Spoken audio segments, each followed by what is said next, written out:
कम plan नहीं किया कि आज इधर आऊंगा करके। सच में वो लाने वाला कौन है? परमेश्वर।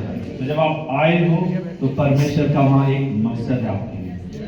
कुछ आप लेके जाओ, खाली हाथ आए होगे बोले, हो सकता है एक उम्मीद को लेके आए। तो प्रभु जैसे भाई ने बताया कि हम परमेश्वर के पास जाते हैं, यूं ही नहीं जाते। जब हम प्रार्थना करते हैं यूं ही नहीं करते कि बस ऐसे गए और हो गया, है ना।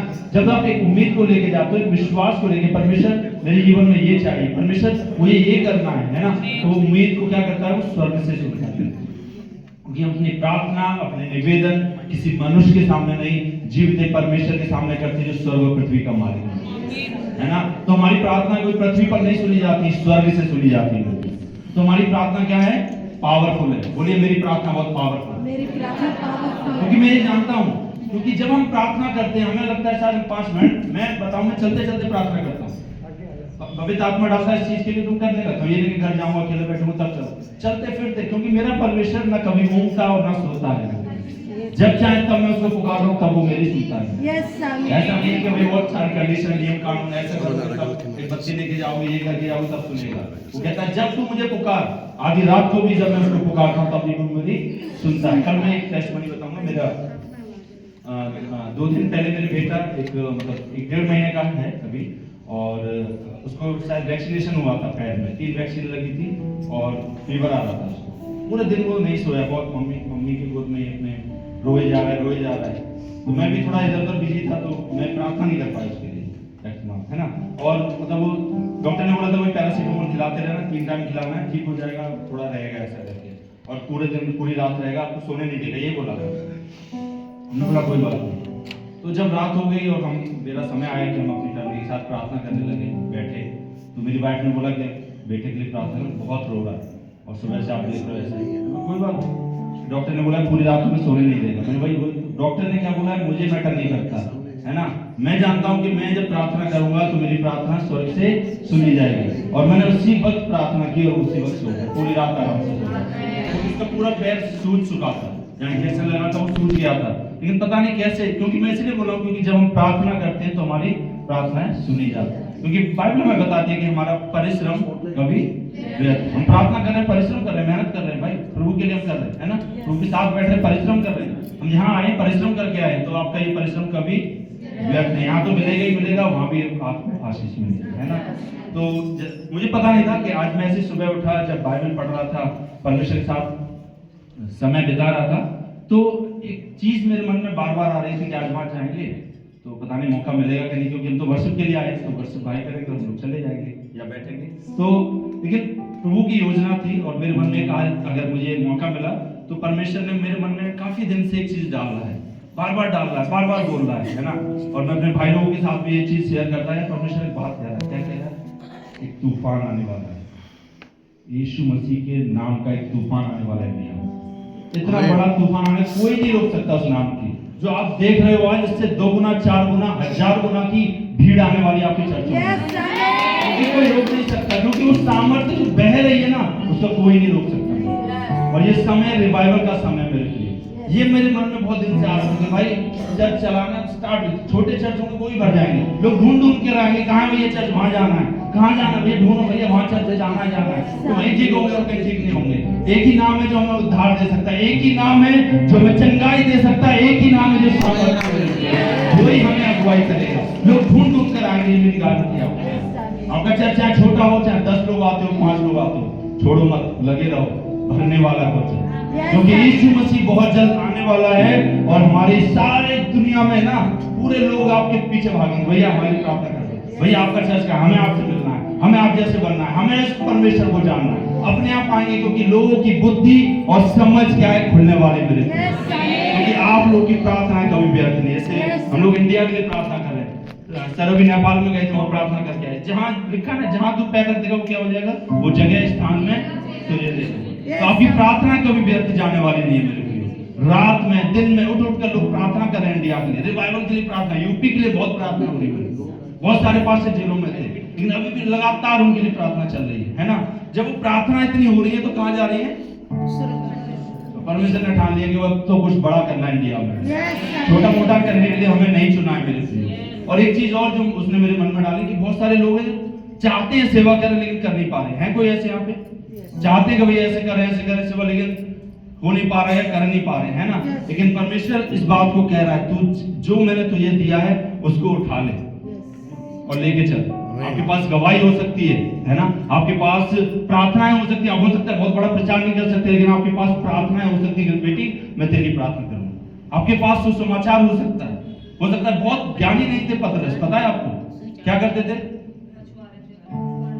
हम लोग तो खैर पढ़े लिखे हैं, अच्छे हैं, या हो सकता है गांव से हैं, लेकिन पतरस सच में एक मछुआ पकड़ने वाला, और ज्ञानी लोग यीशु मसीह को नहीं पहचान पाए, लेकिन वो पतरस पहचान गया। मेरे प्रियो, तो जरूरी मैटर नहीं करता कि मैं कौन हूं, मैं जो कुछ है उसी लेके शुरुआत करूंगा, क्योंकि मैं अकेला नहीं, मेरे साथ मेरी पवित्र आत्मा और परमेश्वर मेरे साथ मेरे आगे चलती है।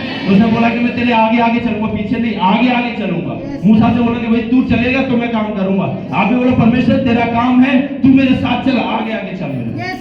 और जिस जगह आप जाओगे, जिस गांव में आप जाओगे, उसके लिए प्रार्थना करो, बांध दो शैतान को प्रभु यीशु मसीह के नाम से, बुद्धि और समझ खुलने पाएंगे। आप बोलोगे, लोग आपके पीछे आने लगेंगे, आपके पीछे दौड़े, भैया हमें चलना है, भैया हमें चर्च ढूंढना है, हमें भी प्रभु यीशु मसीह से मिलना है। हमने बहुत चीजों को देखा है, आप देख रहे हो इंस्टाग्राम पे, फेसबुक पे एकदम छाया हुआ है, बहुत सारी गवाहियां।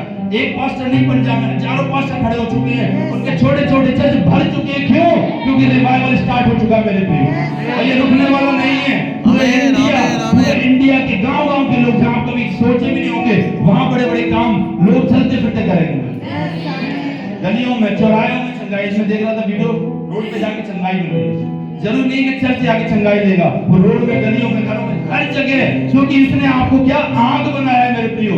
आप जलोगे तो शैतान भागेगा मेरे प्रियो, जहां आप जाओगे शैतान भागेगा मेरे प्रियो, क्योंकि आप परमेश्वर की संतान और चुने हुए लोग।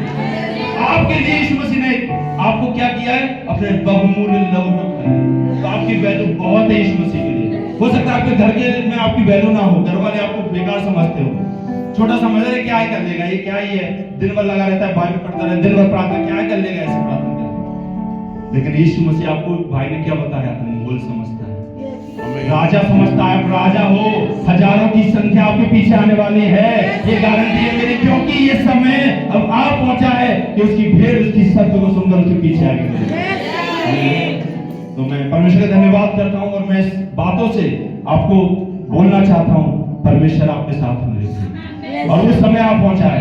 अब आपको तय करना है कि भैया सेवा पकड़ना है या क्या करना है। मैं अपनी गवाही बताऊंगा। मैं एक हिंदू और ठाकुर फैमिली से हूँ, और 2012 में मैंने यीशु दरबार इलाहाबाद में मैं बीटेक करता था, एमटेक वहां से किया, और वहां पढ़ाई कर रहा था, और यीशु दरबार के बारे में पता चला और मैं वहां गया। और ऐसे ही प्रभु वहां के बाबा जी आर बिलाल हैं, और वो सुसमाचार बता रहे थे, तो मैं पहली बार कभी चर्च गया, बाकी जगह सब जगह गया हूँ, कोई ऐसी जगह नहीं छोड़ी नहीं गया, लेकिन कुछ नहीं मिला। लेकिन जब से ही चर्च गया और जैसे वचन को मैंने अपने कानों में सुना, तो एक अलग सी बात हुई, यार ये कैसे हो गया?